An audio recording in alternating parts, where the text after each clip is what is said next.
मी ऋतुजा गणेश शेबळे. ज्ञान नाही विद्या नाही ती घेण्याची गोडी नाही. ज्ञान नाही विद्या नाही ती घेण्याची गोडी नाही. बुद्धी असून चालत नाही त्यास मानव म्हणावं का?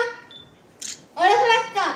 म्या सावित्री, सावित्री ज्योतिराव फुले, सातारा जिल्ह्यातील खंडाळा तालुक्यातील नायगाव येथील खंडोजी नेवासे पाटलांची मी कन्या.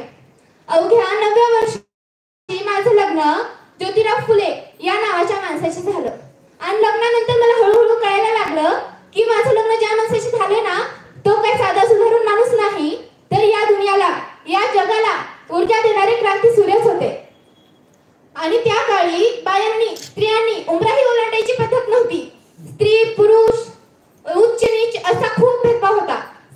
बाईच्या जातीनं कसं आपण बरं, आपलं घर बरं आणि घरातली माणसं, याच्यावर एकच उपाय होता, ते म्हणजे शिक्षण. शिक्षणाचा ध्यास हा एकच खूळ ज्योतिरावांच्या मनात होता. शिक्षणात एका दिवशी शिक्षणाचा प्रसार करत असताना ज्योतिरावांना ब्रिटिश मॅडम म्हणाल्या, मिस्टर फुले, तुम्हाला जर शिक्षणाचा प्रसार करायचाच आहे ना, so educated woman first. If woman will educated, whole house will educated. पण तुम्ही माणसं वुमनला घराच्या बाहेर येऊ देत नाहीत. So bad Mister Phule, so bad. झालं. ज्योतिराव आले माझ्या कपाटी पेन्सिल घेऊन आणि मला म्हणाले, सावित्री, आजपासून मी तुला शिकवणार. झाला, सुरू झाला माझा अभ्यास. काना, मात्रा, वेलांटी, आकार, उकार, बे, कपे, बेदुनी चार आणि असंच हळूहळू मी वाचायला शिकले, लिहायला शिकले आणि काव्यही रुचू लागले.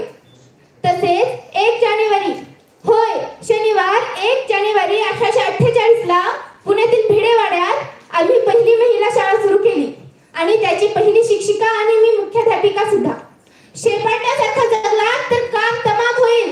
अरे शेपाट्यासारखा जगला तर काम तमाम होईल, पण जर वाघासारखा जगला तर नाम होईल. पण या समाजाचं मात्र धर्म बुडाला. अहो, एखाद्या सर्वसाधारण माणसाने जर शिक्षण घेतलं तर कोणाचा धर्म बुडतो का? हो, एवढा तक्रारू असू शकतो का धर्म?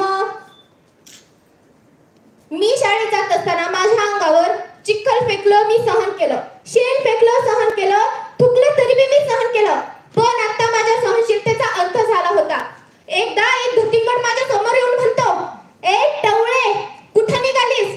अगोदर ते आमच्या पोरीबाईंना शिकवणं बंद कर. तुला तुझी अब्रू प्यारी आहे की ते शिक्षण?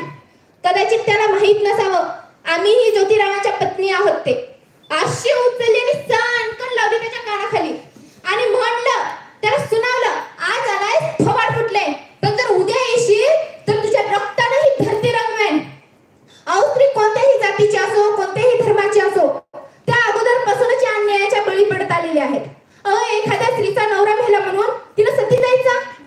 तिचा नवरा मेला म्हणून तिचा काय दोष असतो बरं? यासाठीच आम्ही ब्रिटिश सरकारांकडे मागणी केली आणि सती प्रथा बंद केली. तसेच एक विधवा महिला काशीबाई, हिच्या मुलाला आम्ही दत्तक घेतलं आणि त्याचं नाव ठेवलं यशवंत. त्याच्या धुडधुड पावलांनी कसं अंगण भरून जायचं. त्याला शिकवलं, वाढवलं, मोठं केलं आणि डॉक्टरही बनवलं. तेव्हा प्लेगची साथ आली होती. काखेत गाठ ठेवून लोक पटापटा मरू लागली. मी यशवंताला सांगितलं, यशवंता, आपल्याला हॉस्पिटल उभारायला हवं. आणि यशवंताने हॉस्पिटलही उभारलं. मी तिथे रुग्णांची सेवा करीत होते, त्यांचा उपचार करीत होते. प्लेग हा संसर्गजन्य होता. मला माहित होतं तो कधी ना कधी मला होणार होता, माझ्या यशवंतालाही होणार होता. पण आम्ही मुळीच जगलो या समाजासाठीच ना. अगर या समाजाची सेवा करत करत जर आम्ही मरण पत्करलो तर हे मरणा, तुझं स्वागत आहे रे, तुझं स्वागत आहे.